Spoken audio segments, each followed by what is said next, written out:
Welcome back, everyone. Today, we're going deep on a book that's, well, it's pretty out there even for us. Out there how? Like a genre or... Kind of all of the above, I guess. But we're talking Ian Oh, Banks, okay, yeah. The Wasp Factory. And just to be clear. Scottish author.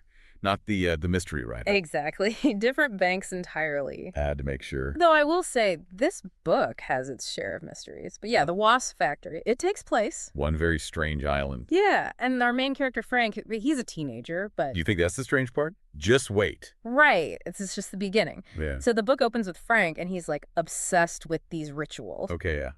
Rituals, measurements, like he's constantly measuring the house. Yeah. The whole house. Yeah. And he had this pet once. A head. A head. Don't forget the seagulls got to it. It's a... Oh, right. Gruesome. Yeah, Banks doesn't shy away from that kind of imagery. Nope. And it sets the tone right away. We're not in Kansas anymore, Toto. So we get this sense early on that something isn't quite right with Frank. But before... We get some much weirder. Oh, yeah, it does. But before we jump into all that, we have to talk about the Wasp Factory itself. Right. The title isn't just for show. This is a real thing. A contraption. Yeah, and it's kind of central to the whole story. Frank built it himself. Out of all this junk, like scavenged parts, it's all clockwork and... And he uses it to basically torture wasps. Well, he wouldn't say torture, more like assigning them fates. Right. Fates, burning, crushing, being eaten by a spider, you know, light stuff. But it's all very ritualistic. Yeah.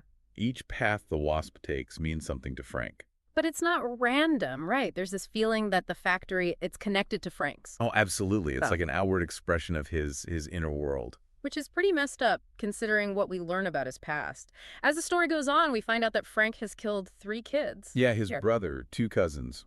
And not by accident. He planned it. Like the whole bomb circle incident with his brother, it's chilling. Calculated. Even at a young age, Frank shows this lack of remorse. It all ties back to that need for control we talked about, doesn't it? The rituals, the factory, the killings, it's all connected. And just when you think it can't get more intense, his older brother Eric comes back into the picture. Yeah, Eric. The phone calls Frank gets from him are, well, let's just say Eric's got some issues. Issues is putting it mildly. He's obsessed with maggots. And apparently eating dogs. Frank's excited at first, you know, to have his brother back. But then he starts to realize that Eric's arrival could totally upend his world. Frank's carefully controlled world, yeah. Yeah. And that's where we're going to leave it for now. Things are about to get very interesting. Very interesting and maybe a little terrifying. But we'll dive into all that in part 2. See you then. See ya. Yeah. I think Frank, he's got this weird mix of wanting Eric back, but also being kind of scared of him. Yeah, makes sense. I mean, Eric is pretty volatile. Yeah. But there's this other thing that happens in this section. The secret. Frank finds out about himself. Yeah, talk about a bombshell. Like the whole time we've been reading about Frank, we think we know who he is, and then Bam. The dad's been raising him as a boy, even though... It's so messed up, right? Oh, like yeah. the control, the manipulation. You have to wonder how much of Frank's issues... Oh, yeah, like is it nature or nurture? It makes you rethink everything we've seen from him. The rituals, the killings, even the Wasp Factory. Maybe it's all a way to cope with this huge lie he's been living with. And you got to give Frank credit. He doesn't just accept it. He goes looking for answers. Confronts his dad. Yeah.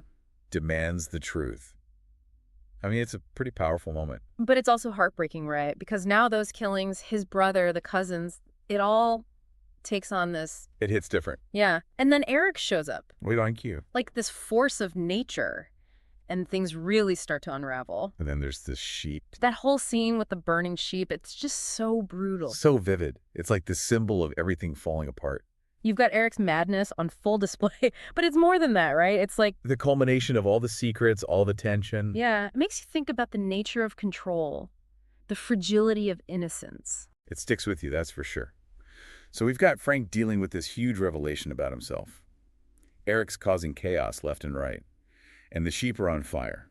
Where do we even go from here? Yeah, it's like the island's gone nuclear.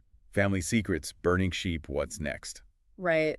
But Banks, he doesn't leave us hanging. There's still a story to tell, even with all this chaos. Even in the ashes, right. And you start to see Frank change a little, like that line about a journey beginning even as a door is closing. Yeah, yeah. It's subtle, but it's there.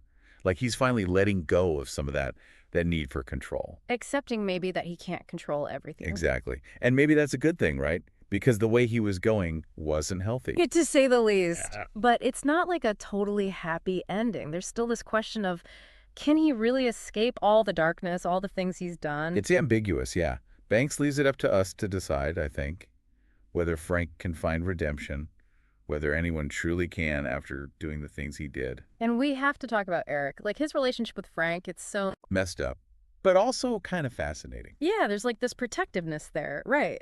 But also resentment. Definitely resentment. I mean, they both went through a lot with their dad. It's like they're two sides of the same coin, you know?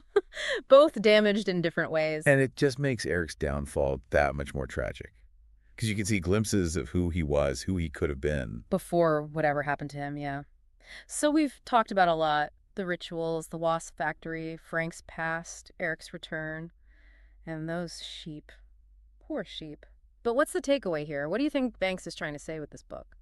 It's a tough one. But I think it's about how complex people are. You know? Yeah. There's no easy answers. It makes you think about what makes us who we are. Nature versus nurture. The impact of trauma. It's a lot to unpack. Definitely. And for our listeners, the people who stuck with us through this whole wild ride, what do you want them to walk away with? I guess just to be open to the idea that stories aren't always black and white. People are messy. Life is messy. And sometimes the most disturbing stories are the ones that force us to look at ourselves, at the darkness inside all of us. Yeah.